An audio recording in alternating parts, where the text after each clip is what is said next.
Executive Chief, Commander losses didn't like it because it would have meant that they had to concentrate on their members' needs rather than their own personal ideology and desire. I think the guy who's pretty straightforward is Dan Dwyer 2012. We're going to have Representative Ken Hawkins in Ovigamonte following the debate. And as the room fills, you're going to hear some background noise. We are broadcasting live from the center of New Hampshire, Radisson. The debate between Ovigamonte and Kevin Smith, the contenders for the GOP nomination for governor, is being sponsored by Representative John Burt, who hosts a show called New Hampshire Politics with John Burt on Goffstown Television. He's a state representative representing the towns of Goffstown and Ware, and he operates the Granite State Institute of Politics here in the Manchester area. Certainly before the debate starts, we're going to share with you what the format's going to be, because that's part of what we've got going on. For this opportunity to come together tonight. And we're so fortunate to live in New Hampshire, to live free or die state. And we're so thankful for this opportunity tonight for our candidates, two very good men, Ovid LaMontagne and Kevin Smith.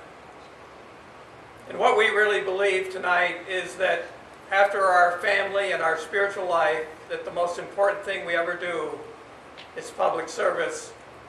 And we have so many wonderful opportunities here in the state of New Hampshire to serve our state and serve our country.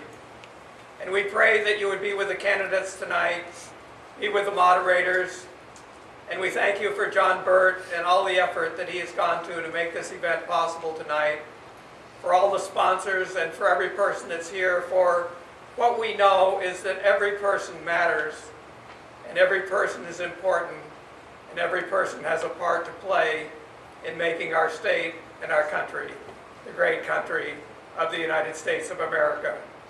We pray this prayer in the name of Jesus. Amen. Amen. Thank you, Cliff.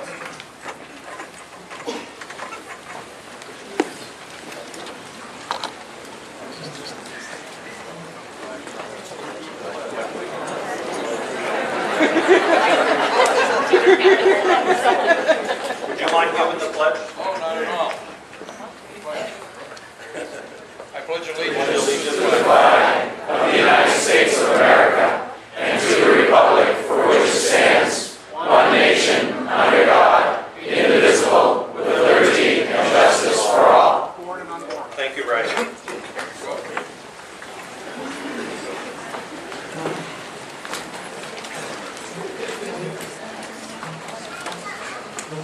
Well, I'd like just a brief moment, or a minute. I'm going to introduce one of the moderators, and I'd like to have him speak just for a minute and tell us what his thoughts are. And I don't want to. Through his leadership, this state really has improved a lot. You know, we've cut the budget. We almost had right to work. It was really close. I think we're going to get it next year.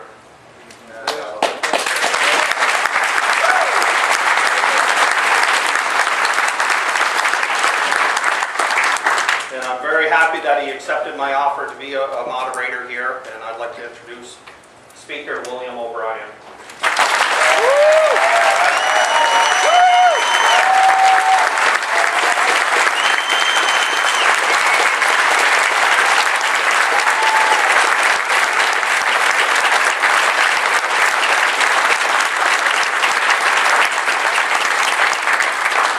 Thank you so much, and thank you, John. It's really a pleasure to be here with you and Alex and this great assembly of Republicans, as well as two of the finest public servants that New Hampshire has to offer.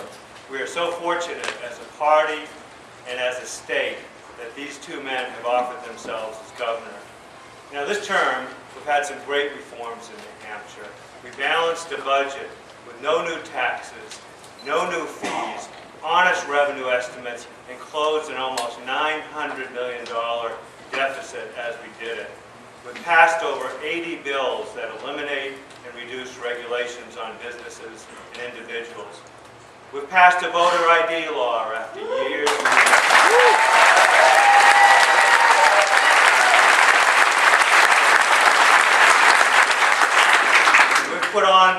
ballot this November a constitutional amendment that will give all of you the opportunity to say, we won't ever have an income tax in New Hampshire.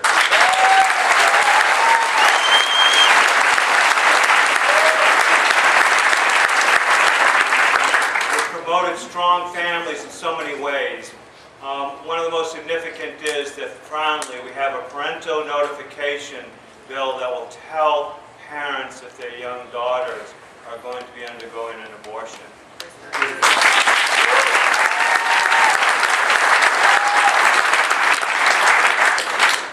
We've reduced or eliminated over 20 taxes, even as we were able to balance the budget. And all of these efforts have resulted in unemployment in New Hampshire falling almost 20% as our workforce is growing. But much needs to be done. We came in and reacted to a crisis budget that had been given to us by the Democrat Party.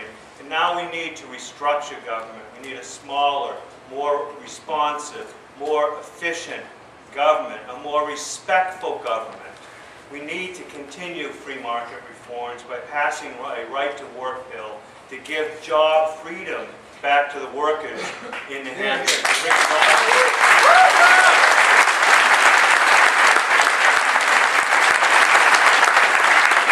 The gains are substantial, but they're fragile. They need to be firmed up. They need to be extended.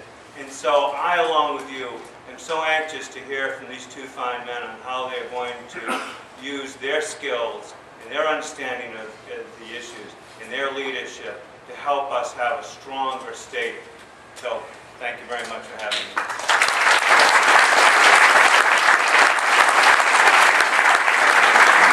And our next moderator is Alex Talcott, newly of Durham.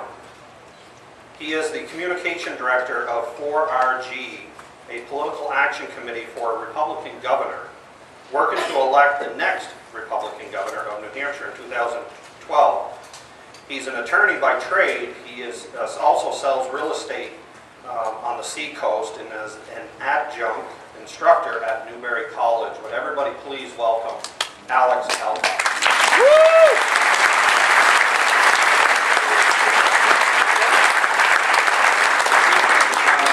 Like Speaker O'Brien, I'm not here to be a politically neutral moderator. It's just conservative-ator isn't a word. I'll be with one of you in November. Unlike the Speaker, I don't plan to present either of you with specific legislation for your signature when one of you is governor. I'm here as someone who has recently chosen New Hampshire among multiple states to again make my home. And on behalf of a political action committee organized specifically to send an executive to head the executive branch of a limited New Hampshire government.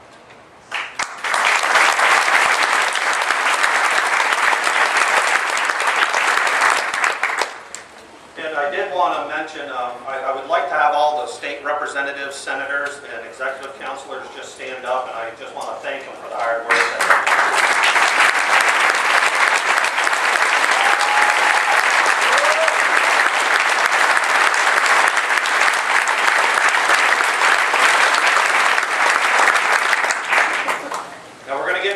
In just one quick second. We have just one more special guest that I found out at 3 o'clock today that was going to show up. And I just want to, I don't know where he is, I just want to have him rise if he would. Mr. John Lynch, would you please stand up? He is here. He's already standing. There, that's him? Thank you, John.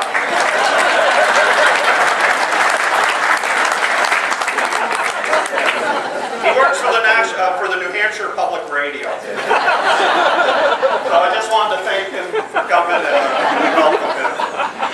He looks different now. Yes. That's what he wanted. Does he have a pen? Well, I'd like to start off with a 2-minute opening. And Kevin, you'll be first. Thank you. Thank you, Kevin.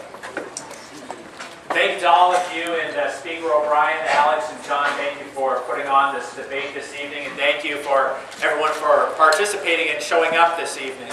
You know, needless to say, New Hampshire is in desperate need of some new leadership in the corner office in Concord, which is why I've been traveling all around this state for the last 8 months, talking to voters at our various town hall meetings, and speaking to them and sharing with them my long-term vision for the state, my specific economic plan to make New Hampshire more economically competitive over the next decade. And as many of you know, it's a plan that lowers taxes on all businesses. It's a plan that makes healthcare more affordable, brings down our electricity rates, retains more young people in the state after they finish school. And it's a plan to make state government more accountable and transparent to the taxpayers as well. But it's more than just about delivering on big ideas. To me, the next governor has to show that they have the experience and having gotten good reforms in how state government operates. Now, some candidates will talk about offering leaner budgets. I've actually written a reduced budget when I was the assistant director of our state's juvenile justice agency. Some candidates may talk about supporting certain policy reforms like right to work. As an elected official, I voted for right to work back in the 1990s before it was cool to vote for right to work, and I advocated on it very strongly when I was the director of Cornerstone in the last legislative session. And some candidates may even talk about making certain appointments as governor. And as a senior aide to Governor Craig Benson, I was intimately involved in the nomination process for the executive branch, perhaps none more high profile than the nomination of a former Attorney General named Kelly Ayotte, who I'm very proud to call my U.S. Senator today. You know, I've often said that the governor's office, it's a 2-year term.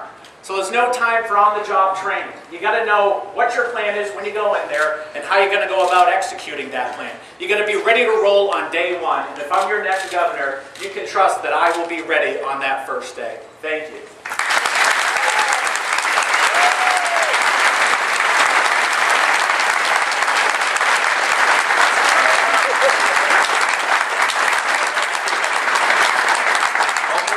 Welcome. Thank you, John. It's great to be here. Thank you, sir. Is there not energy in the Republican Party right now, right here?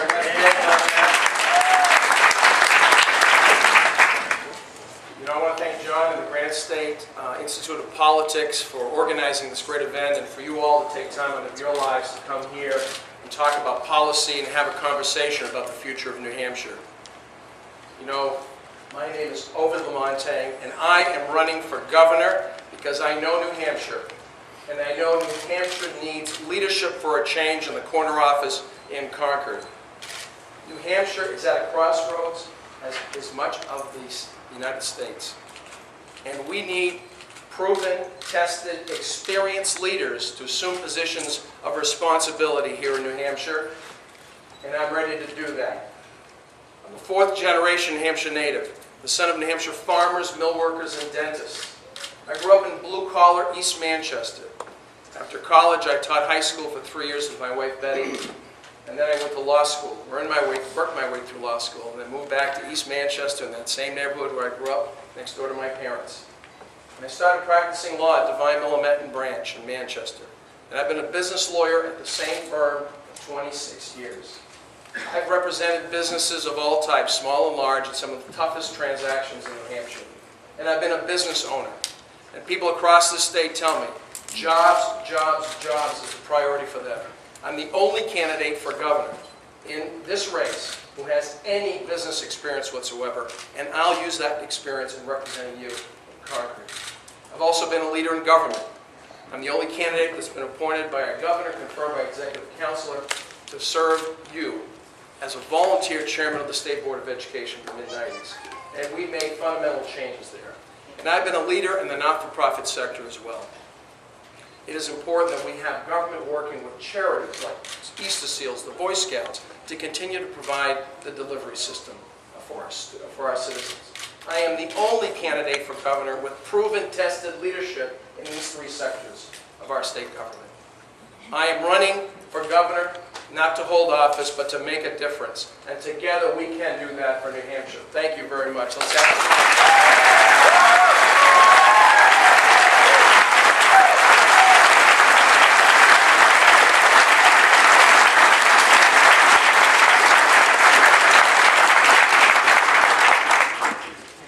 I'd like to start off with the questions. Alex is going to be the first question, and if you could say who that's going to. Or do you? Yeah, go ahead. Okay, Kevin, we'll send this to you first. Our friend the speaker is called a bully and worse on a daily basis. What names claims are Democratic politicians or others calling you that distort or oversimplify what you're all about, and why are they wrong? Well, I think that, perhaps the biggest distortion that I think the other side likes to make of conservatives is that we don't necessarily care for the poor and the most vulnerable and the most needy when we talk about making sure that we're running a tight fiscal ship and being responsible as conservatives. And quite frankly, I'm tired of hearing that, because I think we do know that we care for our most poor, our most vulnerable, and our most needy. So that's a big distortion that they put out there. One of the things that I did when I was at Health and Human Services is I recognized that the need was a lot greater than what the state could actually handle and shoulder that burden. So what I did is I worked with Commissioner Stephen at that time, and we came up with the Office of Faith-Based and Community Initiatives, where we reached out to the private sector and to the nonprofit sector to try to fill in that gap so that we could offer more services to those that were in need through private sector solutions and not always looking to the government to do everything. And I think we frankly need more of that kind of leadership in Concord, and someone that's going to call out the Democrats when they try to make those particular distortions on us. And then Ovid would answer. Thank you. Thank you for that question. So those of you who were not here in the mid-90s, what the Concord Monitor has done to the speaker is nothing compared to what they've done to me. So I've been a beneficiary of some really creative cartooning. In fact, when I was named chairman of the State Board of Education, Mike Marlin, your friend, Mr. Speaker, did a head and shoulder shot of me, dressed like this, except I was wearing glasses. And those glasses had stained glass windows in them. And the caption was, "I'll bring a fresh perspective to the public school system of New Hampshire." And then I was pictured with Governor Merrill standing next to Attorney General Howard in a Moscow outfit, as if we were the Kremlin, overseeing public schools. Do I need to go on? Or can I share in the pain that comes with public service when you stand on principle? I was proud to be named the Conservative of the Year by the Americans for Prosperity in 2011, because those of you who know me know that I stand on principle. And that's what New Hampshire needs, principled leadership and tested leadership. And don't tell me conservatives don't have a heart. When you start hearing about how anti-this and anti-that I am. Betty and I have been foster parents of a special needs young man since he was 2 weeks old, and the reason she's not here is she's meeting with him. He's 24 years old right now, living in the community. Conservatives have a heart, and they act from that heart, and we'll stand with them every step of the way. So let's get on this team together, please. Thank you.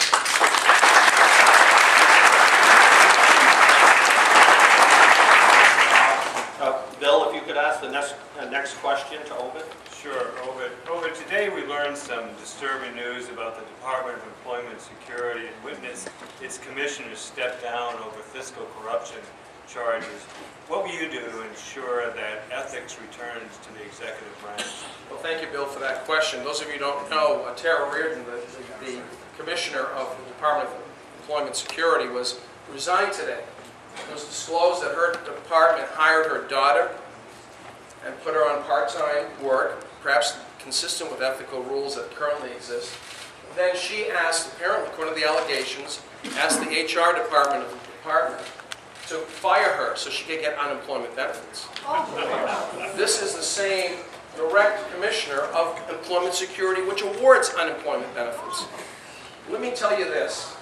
We are going to have the highest standard possible in state government if I'm the governor, and I'm going to be proactive. And we're going to meet with commissioners and set the higher standard than we have today. There's no room for this. No room for self-dealing, no room for taking taxpayer dollars to feather your own nest. Now, I hope these allegations are not true, but if they're not true, why would you resign? And we need to make sure that we bring the best and brightest to our state, to work in state government in positions of authority. Because of my relationships with people across the sectors of our state, I will bring the best and brightest, and I'll insist on the highest ethical standards possible. So help me God. Thank you. We could hold the applause in between. That would get us moving a little bit faster.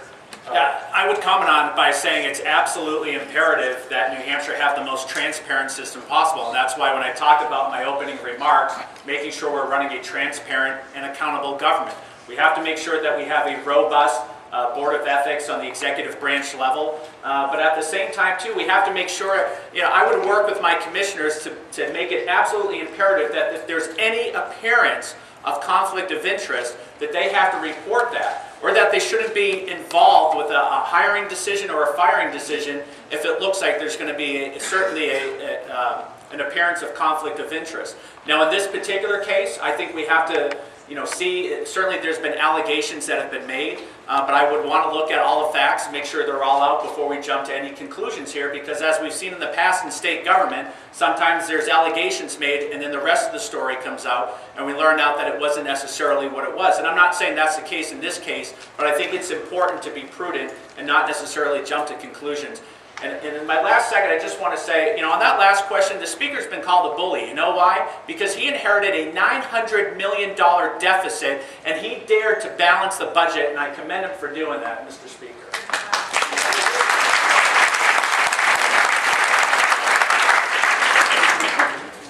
Bill, if you could ask the next question. Oh, I'm sorry, Alex, you're the next person. If you could ask Ovid. Yes, candidates for governor always say they'll be salesmen in chief.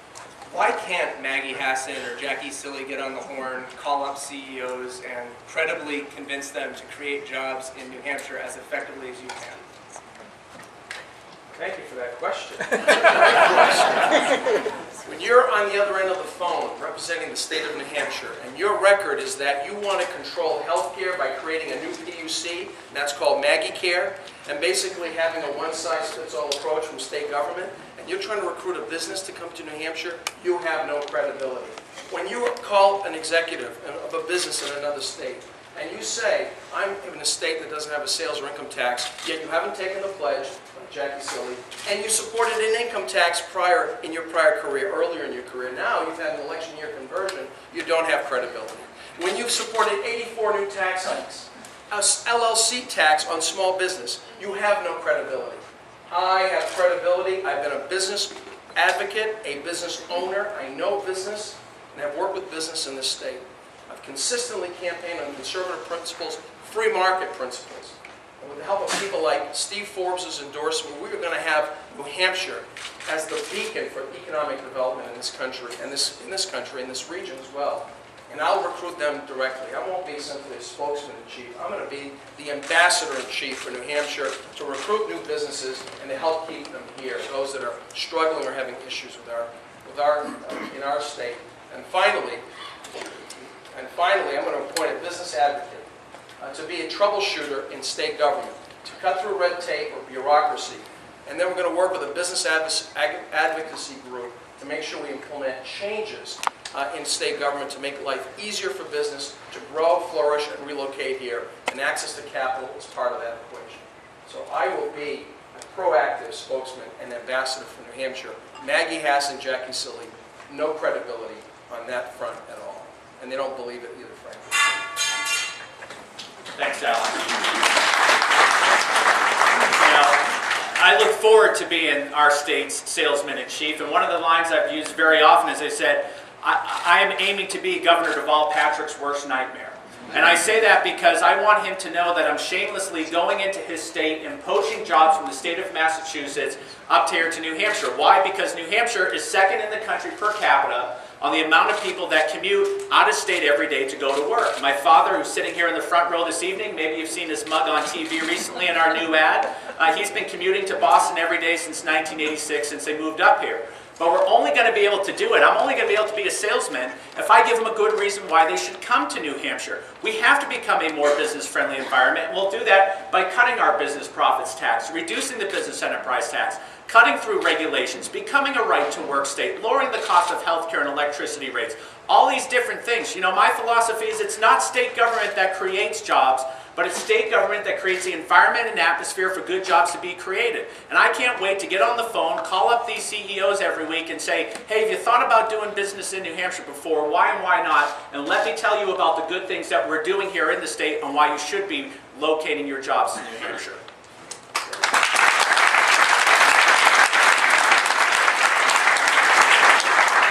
Bill, if you could ask the next question to Kevin. Kevin, The legislature left open the issue of education funding by the state this past term. Can you just discuss what your understanding of the issue is, what its likely and possible impacts will be on the state budget and taxes, and how you would go about addressing those impacts? Absolutely. Look, this is a crucial issue. We need an ed funding amendment in this state if we're going to target aid to the neediest communities. The formula that we're using right now is simply unsustainable. We're sending money to communities that quite frankly don't need it, and we're holding money back to those communities that do need it. And so as governor, I will work very hard to make sure we finally pass a constitutional amendment to put it on the ballot and give the voters the right to vote on this issue, to say we're going to target aid as we've always done in the state of New Hampshire. John Lynch has been governor for 8 years. He campaigned on this issue. He said when he was campaigning he would solve this by passing an ed funding amendment. And I know it because I was working for Governor Benson at the time. It's a failed promise 8 years later. Even with a Democrat majority, he couldn't pass an ed funding amendment. So I would make that a very high priority of mine. But that's where my education plan begins. It doesn't end there. We need to reform the education system too. Allow for more school choice. Allow for more charter schools. I have a plan called Money Follows the Child, which would empower parents to choose the schools for their children rather than sending the money to the local school districts. We need to reform things like tenure reform as well, and seniority, so that we can keep good teachers around even if they haven't been on the job very long. So I look very forward to working with the next legislature, be it Republican or Democrat. I certainly hope it's Republican, but working with whoever it is to make sure that we allow the people in the state the opportunity to solve this once and for all. It's time to get the courts out of meddling with education funding and put it back in the hands of the legislature. I was wondering if you could just, talk about what Kevin just said, if you could rebuttal with his remarks. I'm going to answer the question that was asked because it's the important question that's being asked. And you'll let the audience decide whether or not either one of us has a different view of this.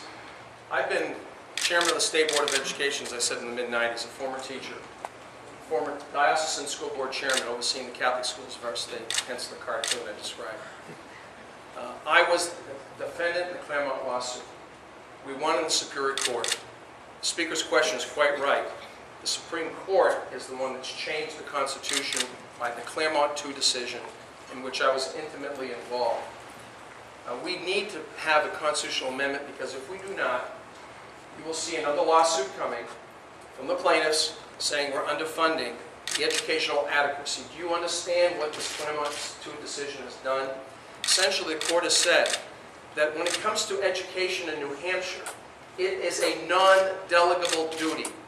That means the state cannot transfer to cities and towns and school districts the authority to chart educational planning to provide adequate education or to provide educational funding.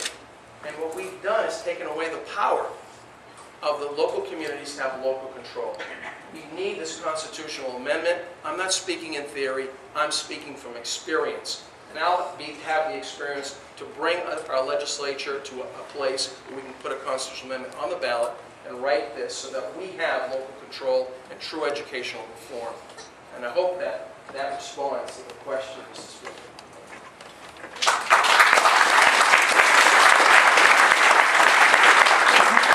Alex could be the next one for Kevin. I got this snazzy haircut in Bedford a couple of days ago from a nice young lady in her 20s. She said that she doesn't get politics. I don't think politics gets her. I asked her, what costs you time or money in your life needlessly? Gas prices. She lives 5 minutes from work. And I don't mean to belittle her issue. I think she's speaking to the burden of soaring gas prices. If you could speak generally, Kevin, about energy costs. Absolutely. And look, we need a long-term energy plan in our state. Much like we have a 10-year transportation plan, we need a 10-year energy policy. As I've said before, electric rates are going through the roof in this state. We've all seen them go up as ratepayers and as businesses as well. And this puts us at a competitive disadvantage when we're looking to attract businesses into the state, especially if it's a manufacturing business. IKEA was going to relocate a manufacturing plant or build a manufacturing plant in the city of Claremont. Decided not to. Why? Because of our high cost of electricity. So what I've said is a number of things. Number one is we ought to allow the public utilities to purchase electricity at the cheapest cost possible. Right now we subsidize as ratepayers a lot of these renewable energies. And I'm not saying that we shouldn't have a diverse portfolio, but at the same time, these companies have to learn how to stand, on their own and not be subsidized by the ratepayers. But that's one thing we do right now through the renewable portfolio standards as a state. The other issue too is we put a lot of onerous regulations on our utilities as well, both on a state level through DES and through the EPA. The Employment Prevention Agency, as I like to call them. Recently, they wanted to put a $112 million mandate on the Merrimack station that PSNH owns. A $112 million mandate that's based on environmental data from 40 years ago.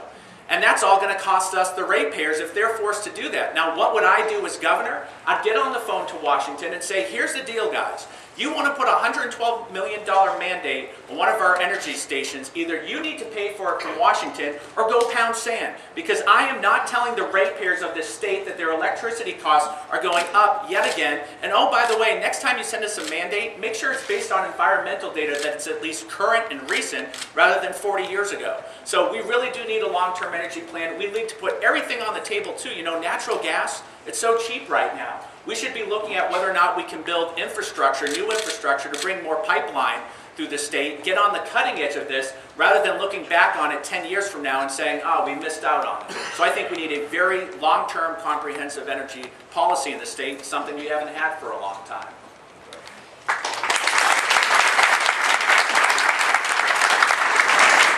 Alex, I think your question was really focused on gasoline prices. Is that what you were driving, or generally? Yeah, two sides to energy. If you want to start gas and fit in electricity, it's all right. Clearly, we have an issue in New Hampshire in terms of our energy costs. We've, over the years, artificially supported higher cost energy delivery. And we need a comprehensive plan, not just for our existing electric utilities and our electric energy plans, but also to remove those barriers that are driving costs in our state. How about if we start to get behind the effort to repeal RGGI? Can we start to do that? Okay. We need to look at what are the factors in the state that are driving those costs. Some of it's legislative, some of it's regulatory, and we need to have a diagnosis of our own energy platform. And then as we look to develop new energies or energy sources, whether it's windmill or alternative energy, let's make sure it's cost effective. Let's not arbitrarily subsidize in a way that distorts the marketplace. And then, of course, we need full regulation. We need to move into that area where we have true competition and that's in all aspects of the energy sector. It is important that we work with our energy companies. We need to continue to encourage competition on all fours. But in the end, it's a comprehensive approach that needs to be undertaken under the leadership of the governor's committed to make this the most pro-business state in the country.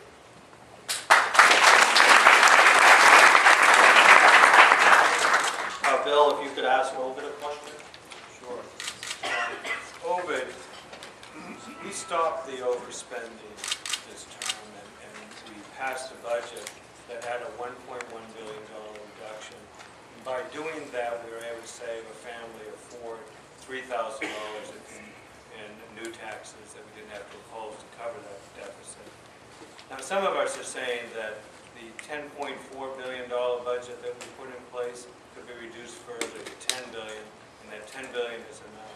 Do you agree? And if you do agree, what taxes would you reduce now that we have those savings? Bill, I thank you and your colleagues in the House and the Senate for giving us a balanced budget. You all applied the real math, the old math, not the new math, to get there. And Charlie Arlinghouse had a very good article today that talked about not just the conservative, the realistic revenue projections that the Speaker and his colleagues in both the House and the Senate were able to achieve to get us into a balanced position. I don't know whether or not we can save another $400 million from our budget, our biennial budget. But what I'm going to do is begin by asking on November 7th, our department has to do zero-based budgeting. As you know, we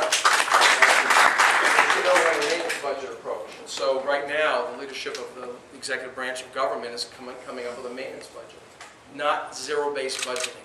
We need to get control on the spending side, and we need to make sure that what we're doing is efficient. We need to move to privatize where we can. There's no reason for us to continue to have drilling equipment in the Department of Transportation when private companies can do that. There's no reason to have land surveyors in the Department of Transportation. So there are a lot of opportunity costs that we can save in state government if we work from day one, which I will do, to craft a budget that we can propose to the legislature that brings us to as low spending as possible. Maybe we can save more, $400 million over that 2 years. But we don't know the answer to that because we haven't participated in that kind of a budget approach, and I'll do that. And then to the extent we can save monies, I want to work on lowering our business profits tax, business enterprise tax, because that's the area that we need to focus on. I have an easy plan for tax reform that cuts across the spectrum of business taxation, not just the rates, but also what are the drivers for making it difficult for our businesses to succeed and simplify to pay their taxes. So we need a comprehensive approach there. That's where I would focus my energies if we can lower spending by state government. Kevin, if there's anything that Ovid said that you would like to remark before you answer. Do I get to remark first and then? Yes, then you can answer the question. Okay. You know, Well, just to, there are two quick things I would say, and one is that I have to respectfully disagree on his approach to zero-based budgeting in state government, because having put together a budget in state government, I can tell you it's very difficult. It's not structurally set up to be able to do zero-based budgeting. In fact, the last governor to say he was going to do zero-based budgeting, guess who? John Lynch, back in 2004, and then he realized once he got in there, you can't exactly do that. One of the things I would do is tell my commissioners they're going to come in with their budgets at 97% of what the previous biennium was, because government should be getting more efficient as it goes along. The other thing I would just take issue with is Ovid's approach to cutting the BPT and the BET. Ovid, in his, it actually isn't as easy as it sounds. It complicates the tax code in New Hampshire more because it picks winners and losers. It says if you're a manufacturing company, you might be able to get a credit on the BET. Also does it for companies that hire students with student loans and pay off some of those loans. I've called for cuts across the board for every company. Not picking winners and losers, but saying the business profits tax down to 5%, the business enterprise tax down to 0.25%, no matter what company you are. So those are two areas where I would respectfully disagree with Ovid. But if I can comment on how I would approach, the state budget in terms of whether or not it needs to be cut further. We can always find more efficiencies in state government.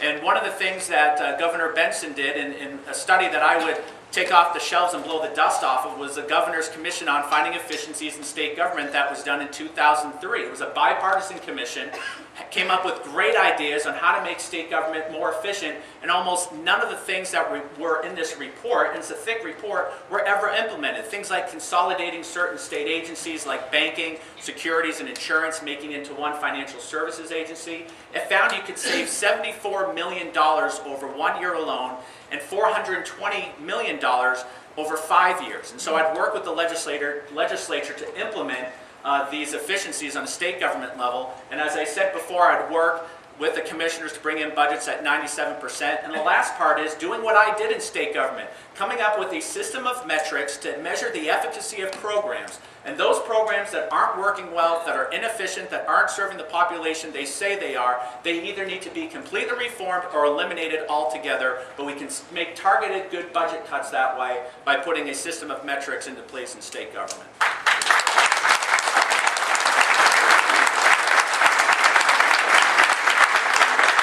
If you'd like to respond.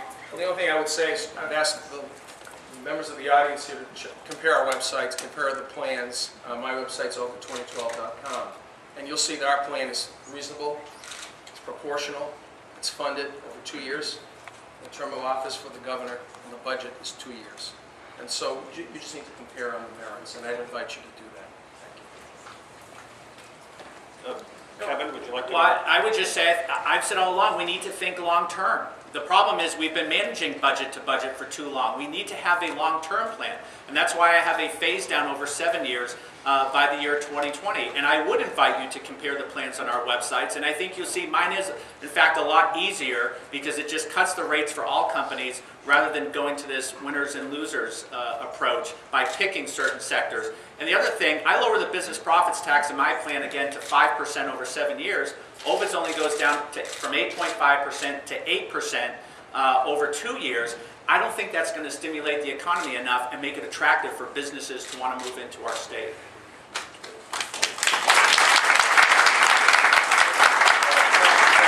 Alex, if you would ask the next question for Ovid.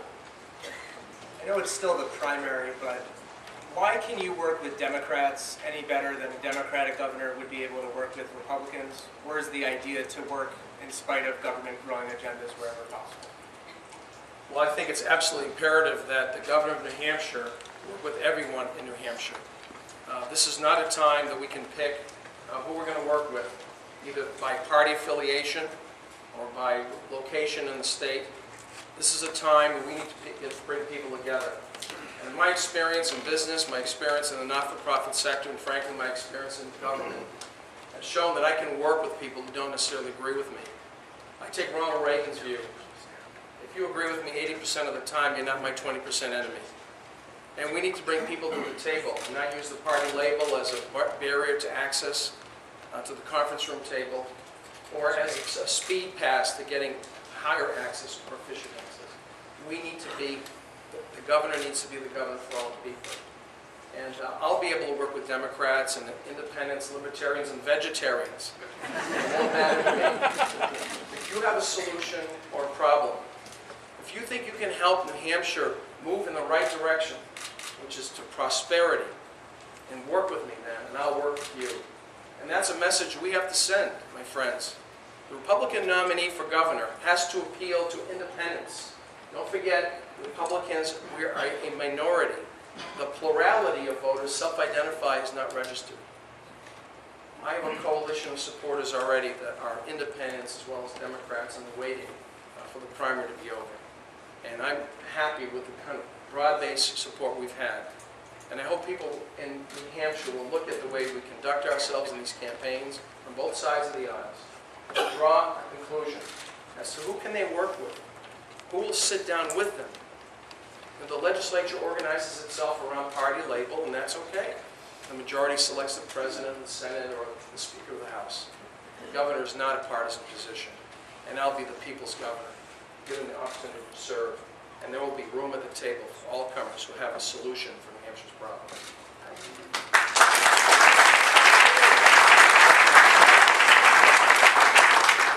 Alex, as governor of the state, you do need to be able to reach across the aisle.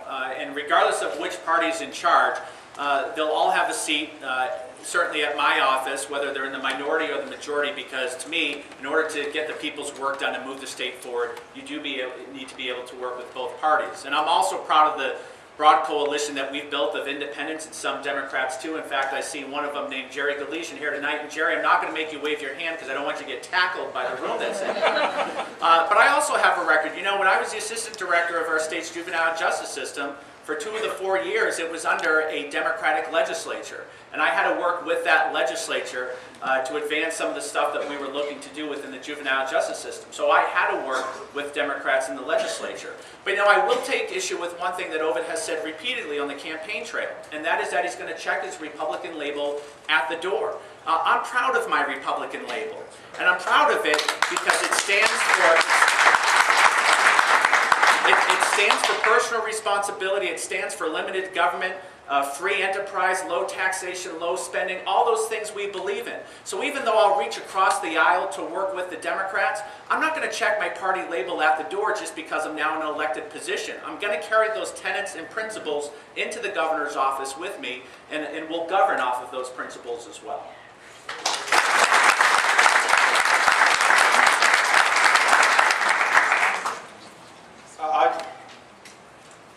I'd like to take a minute, again, just to thank all of our sponsors, and I'll do it real quick. Again, I cannot put this debate on without them. Top of the Town Toastmasters, Richard Poisson, Tom DuBois for Executive Counselor, Rick Parent for District 1 for Congressional, Frank Zabel for Hillsborough County Sheriff, www.pegondemand.tv, the Coin and Stamp Shop, Phil Grazzo for New Hampshire Senate, Granite State Institute of Politics, and of course Drew from the New Hampshire NRA, and our beautiful flowers from Jacques Flowers. And if you notice that you do have a little pamphlet that I put on everybody's seat, again, you know, donations would be appreciative if somebody wants to help out with these events. The address is on the back and how to make the check out, etc. Thank you. I'd like to ask the next question. I'd like to start with Kevin. Kevin, this is about EBT cards. Okay. I know where we're going with this. I'm all for helping the truly needy, and I mean the truly needy. I don't have any problem. Yet this poor 65-year-old grandmother in Peterborough, I believe where it was fired a few weeks ago for refusing to sell a person using an EBT card to buy cigarettes.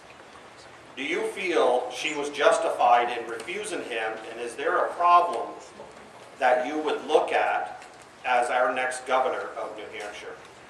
Absolutely, 100% she was right in what she did. And I'm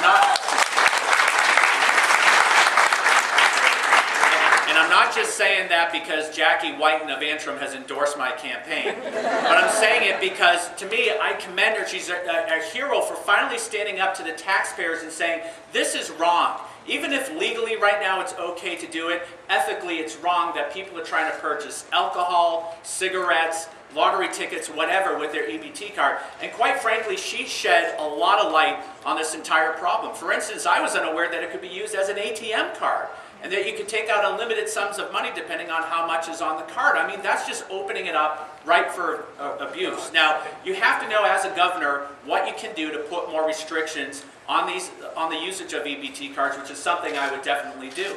One thing is that a lot of the rules, because a lot of this is federal money, the rules are governed out of Washington. You know, is it shocking to know that because it's being done out of Washington, it's not working right? I would direct my Commissioner of Health and Human Services to apply for a waiver from Washington, as other states have already done, so that we can put on our own rules and restrictions here in the state on as far as what can be purchased on these EBT cards and how they can be used. The other thing I would do is that we put an RFP out to get a vendor every few years that does all the administration of these EBT cards. Right now it's JP Morgan. And we do this as a conglomerate, and one of the states that does it with us is New York, and we've let New York take the lead on the RFPs over the years. So what I would do is I would say we should do our own independent RFP and make sure that as part of that RFP we're telling the vendors you must have a tracking system on the usage of the EBT card so that we can track how these purchases are being done, where they're being done, and so that we can better monitor it as a state. Because you know what? There are people who do need these services. And there are people who are losing out on getting these services because of folks that are purchasing the wrong things on them. And so that's where we as a state are saying, yeah, we're sticking up for our poor, our most vulnerable, our needy, but we want to make sure the right people are getting these services and they're not being abused. And again, I commend Jackie Whiten for doing what she did on it.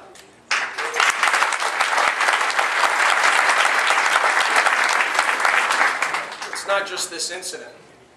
We have to look top and bottom over our social service delivery system to make sure that we have qualified people who are eligible for these services. I stood with the speaker at a press conference earlier this year in support of legislation that would require us to validate that beneficiaries of these benefits actually are New Hampshire citizens, that they're alive. The speaker pointed out through an audit that was done at his request that there were a number of issues with respect to verifying, first of all, the beneficiaries, that they're eligible to receive those benefits. And again, as a foster parent of a special needs young man who receives benefits through the state in some of these programs, he's truly needy, and any dollars that we lose hurt him, and they hurt, that loss of dollars hurt other people who are truly needy in our state. With respect to the cashier who stood up and did the right thing, I don't know what her employment relationship is with her employer, but I think we owe her a debt of gratitude for shedding light on something that's really a problem.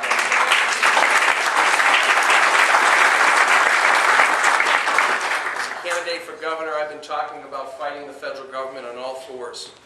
People have criticized me when running for governor over it. Do you understand? I'm running for governor in part to protect New Hampshire's sovereignty, to advance New Hampshire's sovereignty, and this should not be allowed to happen because some federal regulator tells us we have to let these people buy things that are not truly needy from our definition. So let's get on with the business of making sure we are protecting New Hampshire first.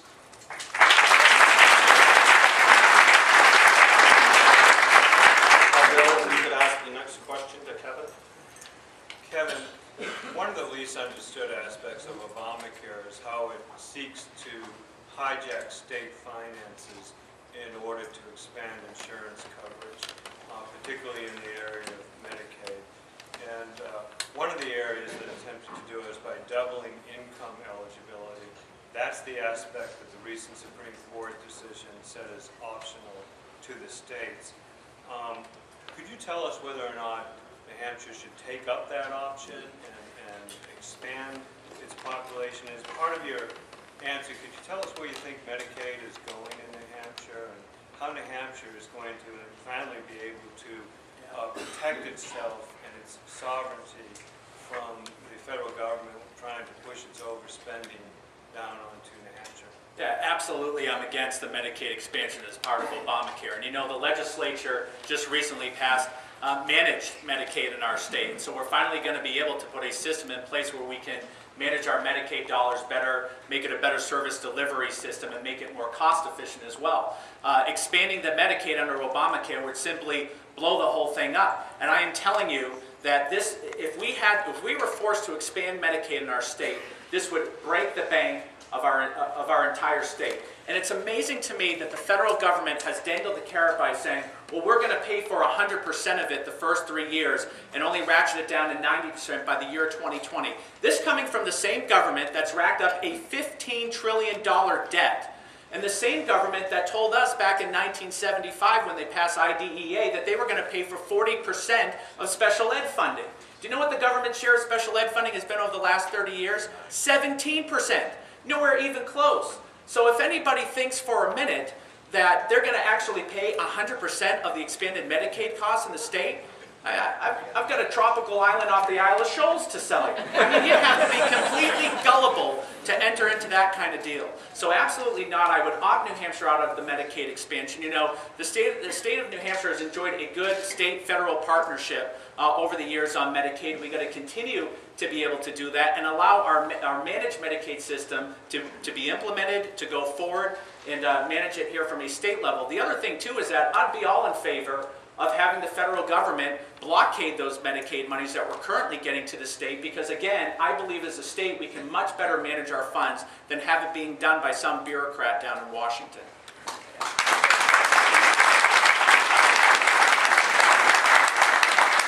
Ronald Reagan often reminded people that conservatism is not an ideology. Conservatism is about experience. It's what life experience teaches us about how things should be and how they work best. It's that experience that I answer this question that the speaker has posed. I've practiced law in the last 14 years, focusing primarily on health care. I don't speak to this issue in theory. I speak to this issue because I know it and work with it. I will tell you right now that I've already taken the position that New Hampshire should not participate in this hijacking of Medicaid by the federal government on Obamacare. What we should be doing, things, specific things I've already talked about. We should be seeking a maintenance of effort requirement, a waiver from that requirement under existing Medicaid. And then we should be demanding that the federal government block grant the delta that they would propose to pay us for participating in the expanded Medicaid program and designing our own New Hampshire solution to providing coverage for more lives, premium support, and then changing our healthcare delivery system so we have a risk-based approach to healthcare. I speak to you from experience. I'm the only candidate for governor who has this experience. And finally, when it comes up to standing up to the federal government, I am the only candidate who led a department, an agency of this state, that said no to federal dollars when I led the fight against Goals 2000 in the mid-90s. And some of you will remember it was very much like this. The federal government offered us a little bit of carrot, a few dollars, and said, let us get more control over your schools. And our state, under my leadership, was the only state to say no. And I bear the scars for that, and I'll take those scars with me to fight for you and this state under this issue. We should not participate in this.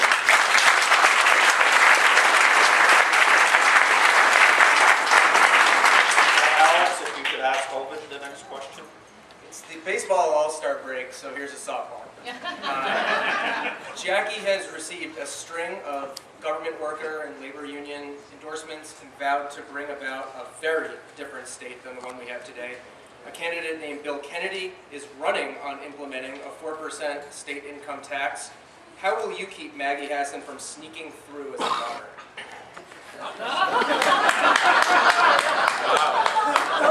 So you're assuming that she's going to be the nominee for the Democratic Party, or you mean between now and your primary? I'm saying somehow there are two candidates who have managed to find a way to run to her left. She's right with them. She is right with them. And we have to remind the voters of New Hampshire that we've had a candidate before who took the pledge against broad-based taxes. And she honored that pledge in her first term, and she honored that pledge in her second term, and in her third term she supported a sales tax for New Hampshire. That candidate was the moderate Jean Shaheen. Jean Shaheen is no moderate, and I can speak from experience again about that. She was not credible then. Maggie Hassan is not credible now. Maggie Hassan has as liberal a record as Jackie Silly does. Maggie Hassan, thank you. She has as liberal a record as Jackie does, and she has supported an income tax in the past. Someone should be asking Maggie Hassan, what was your conversion moment? When did you decide you were against a broad-based tax? When did you become a pro-business moderate? And get an answer to that question. She is exactly where they are, Alex. And it's up to us, as citizens of New Hampshire and as candidates, to remind the voters exactly where the Democratic Party and their candidates would take this state in a fundamentally different direction. I present the starkest contrast in a general election, and the voters will have a clear choice. And the choice they're going to choose is the choice that leads to prosperity and the prosperity agenda that we're advocating. And we need your help to get there.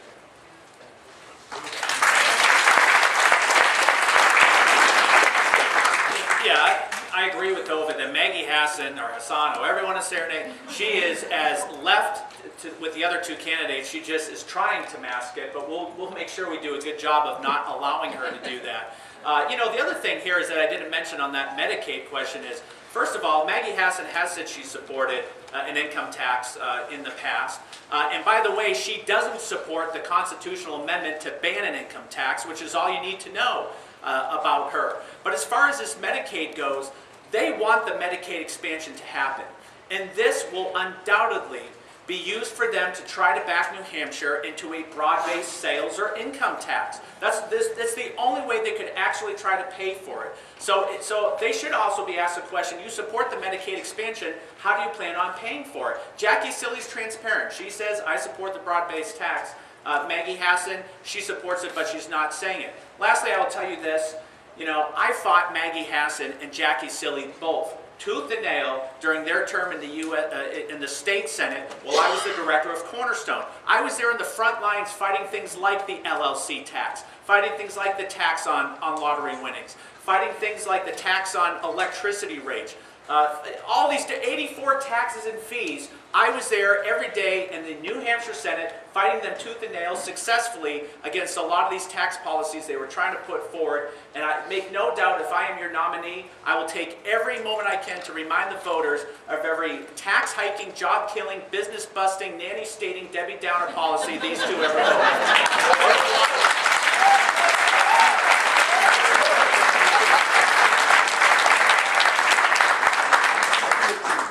Bill, if you could ask the next question to Kevin. Kevin, would you work for a full repeal of the regional greenhouse gas initiative cap and tax regime? And are there any other regulations or regulatory structures that you'd try to pull down in your first term of government? Yeah, absolutely, Mr. Speaker. I would support a full repeal of RGGI. It's another onerous environmental regulation that's only served to drive up rates in the state of New Hampshire. So we need to get out of it quickly. I know you folks in the House tried doing that in this last session, and it got ratcheted down, so now that if a couple of states get out of it in the region, then New Hampshire can pull out of it. We need to fully repeal RGGI to get rid of this onerous environmental regulation, because it's another thing that is hiking rates here in the state of New Hampshire. But in terms of regulations, we put so many regulations on small business in the state. I hear from small business owners all the time that talk to me about all of these stringent regulations that they have to go through just to be a business owner in the state. I'll give you a perfect example. I was up visiting a barber, okay, a couple of weeks ago in Laconia. Jack the Clipper. All right. Great guy. He's been a barber for over 42 years, okay? He has worked under barbers. He's always done barbering, opened his own place up. He's been named recently Barber of the Year in Laconia. The state threatened to close him down because he has a stylist license. And he's not technically a barber, but he's a stylist, and they won't allow him to advertise as a barber until he pays more money to the state to get that official title. Honest to God, you visit his place, he's got the barber pole out there and his sign, he's got duct tape around the barber pole, and he's got duct tape over where it says barber, and it just says Jack the Clipper, stylist. Do you know how many people think they're actually going to a barber? To the point where Laconia named him Barber of the Year? It's completely stupid. That's all I can say. And it's these kind of regulations that are killing small business owners in our state because he doesn't want to pay the money to do it. And by the way, they said, if you get a barber to work in your shop, well then you can, put on the sign barber again. He finally did that. His wife, she became a master barber even though she was a cosmetologist already. You can't make this stuff up, okay? And the state still said you can't take the duct tape off the sign on the barber pole until we send you an official letter. The regulations like this end under my administration.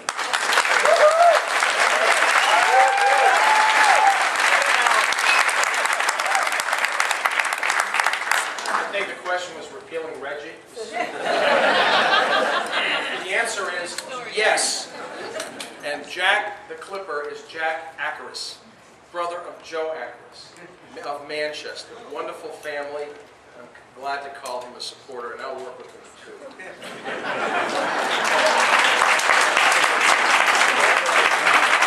Alex, if you could ask the next question to Kevin. Yeah, I have to remind Kevin, this is a Republican gubernatorial debate, so Haley Barber is the Barber of the Year every year. I was doing some light summer reading yesterday, the New Hampshire Constitution. I learned, among other things, that if you win, your title will be His Excellency. What more serious part of the New Hampshire Constitution or any other New Hampshire law is unenforced or overlooked? Is that question to me Yes. first, Alex? Is unenforced or overlooked? Well, I mean, certainly, you have Article 7, which deals with state sovereignty. And as Ovid talked about, we really do need to, as a state, push back on the federal government more. I think we've allowed the federal government to encroach too much into the state's dealings and the state's business. One of the things that I saw at Health and Human Services is that, again, talk about the dangling carrot. We always, we're taking federal money in and almost became addicted to this federal money. And I used to ask, how much is being spent in state and local resources just to comply with all of these federal mandates so we can get that money? And nobody knew the answer to it. So one of the things I would do as governor is I would talk to all my commissioners and say, any agency that's currently receiving state funds, I want a cost-benefit analysis between how much federal money we're actually taking in versus how much money we're using in compliance. And I bet you in some areas we could probably get off of that federal money because as a state we are paying more and just complying with those particular mandates. So that's certainly an area we have to stop the federal encroachment on the state level. And I do just need to add too, I'm also proud to call Jack the Clipper a supporter, and his sign, my sign, Smith for Governor, is actually on his property.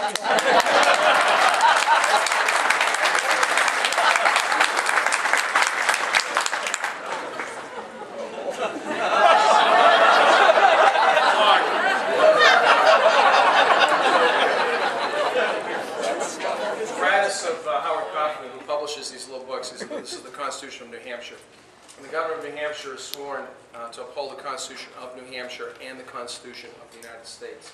So it's important for whoever's running for governor to understand what this Constitution provides. The Constitution is a limiting document, not a living document, and we have to make sure that we follow the prescripts that is the contract or the compact between the people and their government as expressed in this Constitution. And we've amended the Constitution over the years. We've amended it, for example, to bar unfunded mandates. I don't think we've been doing a good job of that, frankly. We have, if you talk to city officials around our state, we have been driving down costs to municipalities in ways that may not be directly known at first. We need to enforce the unfunded mandate provision of this Constitution. We need to enforce the Part 1 of the Constitution, which is really a statement of the Bill of Rights for New Hampshire citizens. It's a reflection of what our founding fathers believed were fundamentally our rights. And this is an even better statement on the right to bear arms, on the right to personal freedom and liberty. And we need to make sure we follow this Constitution in that regard as well. So as the governor of the state of New Hampshire, I will commend to you that I will know this Constitution, I will live by it, and I will enforce it. And that will be my pledge to you, as it should be for anyone who's taken the oath of office.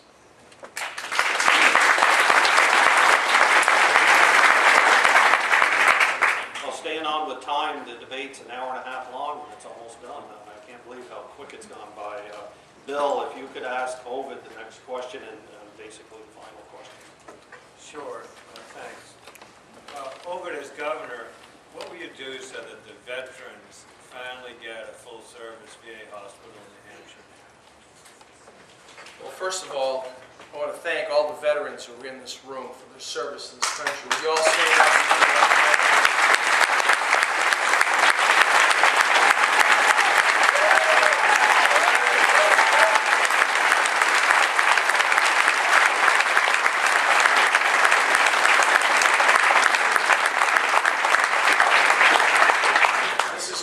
Time in our state and our nation's history, and let us not let their sacrifices and the other men and women who served us and have given the ultimate sacrifice, not let their efforts have been expended in vain. We are at the brink in our country and in our state. And so this is why it's so encouraging to see so many people here to commend these veterans for the sacrifices they made. As far as I'm concerned, Mr. Speaker, we're going to work with the federal government, which is a federal, Veterans Hospital is a federal hospital, and to try to expand benefits and make sure that our veterans have access to local hospitals as well in the interim through vouchers and so forth, so they have ready access to health care, the best health care possible, working in partnership with the federal government.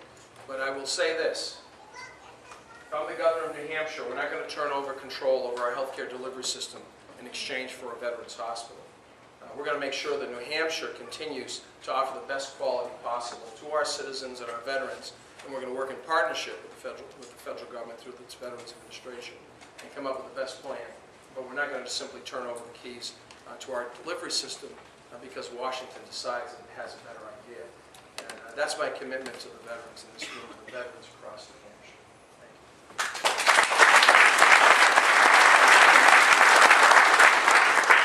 I would echo Ovid's sentiments and just say that I commend all the veterans in this room for your service to the state and to our country as well. I come from a family of veterans, 2 grandfathers that served in the Navy. My father was in the Air Force Reserves. And to me as a state, if we're not treating our veterans well, then how can we possibly be expected to treat anyone else well in our state? They deserve the utmost respect and treatment from a state perspective. Now, in terms of getting a full-service VA hospital here, the one in Manchester is, as many of you probably know, is inadequate right now. It is not a full-service hospital. And so I, too, would work with our congressional delegation. This is a nonpartisan issue.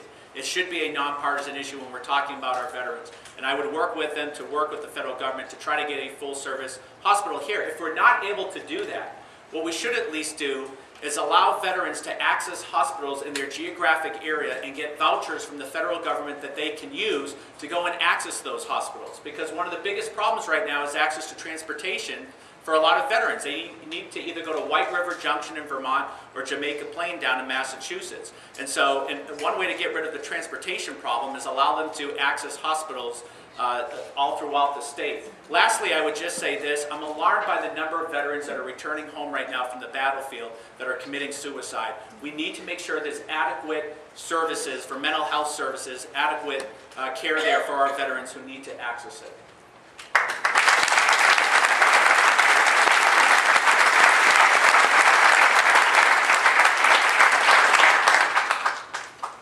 Well, I want to thank the candidates candidates for coming, and Ovid, if you would tell us why you should be our next governor.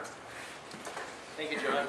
And again, thank you, John, and the Granite State Institute of Politics, and in a special way, Phyllis Burt. Putting up with John, Phyllis. You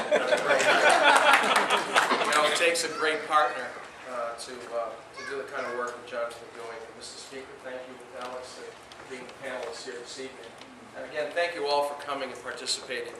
Now, this is a conversation we're going to continue to have here in New Hampshire, going into the primary and into the general election. And this election is critical.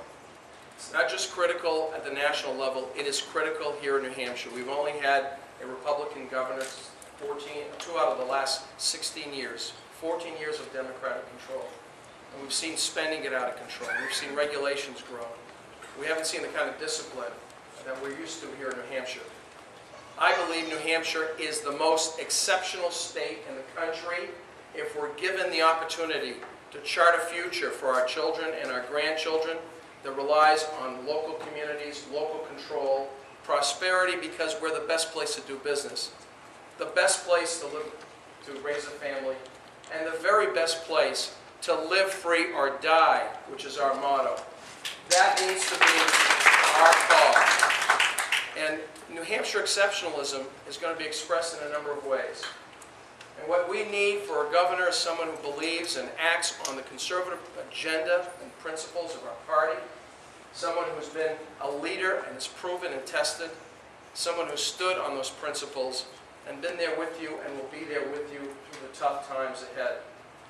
I'm pleased to have the support of my wife and my family and the support of many of you here.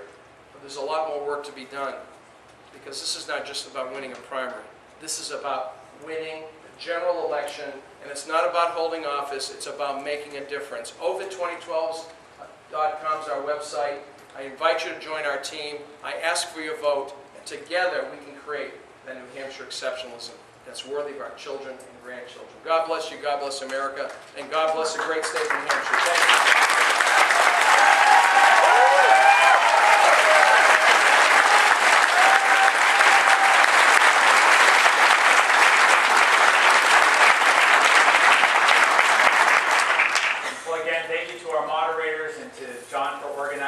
And Ovid for the conversation, and thank you to all of you again for being a great audience this evening. You know, this election, it is about the future, and there's a tremendous opportunity at stake here, and it's an opportunity to make New Hampshire, as I said, into the most economically competitive state in the country. There's no reason why we can't lead the nation in job creation and in economic development as well, but there's no reason why we can't lead globally, and the kind of students, the best and brightest students we're outputting through an innovative, robust, and competitive educational system. You know, New Hampshire has been lagging behind too far in these areas for the last 8 years. And the question is, are we going to continue business as usual, continue the status quo? We simply cannot do that. And that's why I've offered a bold new vision for our state, and I'm offering fresh leadership that's grounded on conservative principles. Ladies and gentlemen, I'm running to be your next governor because I have the ideas, the vision, the energy, the passion, and the experience to lead us into a new era of prosperity. I will use my experience as a former state legislator, as someone who worked in the executive branch under a former governor, as someone who has run a state agency, but also someone who has fought successfully for good conservative policy in the private sector as well. I will not check my party label at the door. I'm running as a Republican. I plan on winning as a Republican, and I will serve on Republican principles and values. Together, you and I, we're going to make New Hampshire the envy of the rest of the country. Thank you all very much. God bless you, and have a great evening.